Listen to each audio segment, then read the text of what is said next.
This is KWR, telling our story together. All right, once again, karibu sana to Maarifa na Taarifa with Kasisi Kĩriakũ Waves. The third and the last important point of the day today is the war in Ukraine. Most of us have heard about it. I don't know what your opinion is, but I invite you again to, send me your comments and hear more from you as to what you think. Russia's month-long war on Ukraine has killed thousands of people, displaced millions of refugees, and devastated cities, but its armed forces remain largely frustrated by the fierce Ukrainian resistance, with no end in sight to this conflict. The background story, as we all know, is on February 24th, the Russian President Vladimir Putin launched a full-scale invasion of Ukraine, the biggest offensive in Europe since World War II, and implied the possibility of nuclear escalation if the West intervened.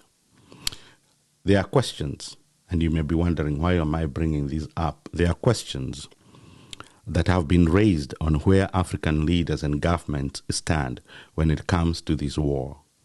At a recent United Nations General Assembly, African countries formed a significant portion of countries either abstaining from or opposing a resolution to condemn the Russian actions.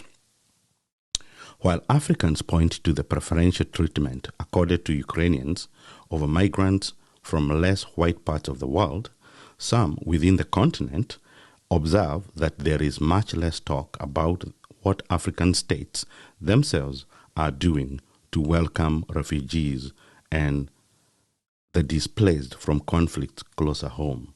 And of course, people in our own continent are talking about double standard and hypocrisy of our leaders and of our government.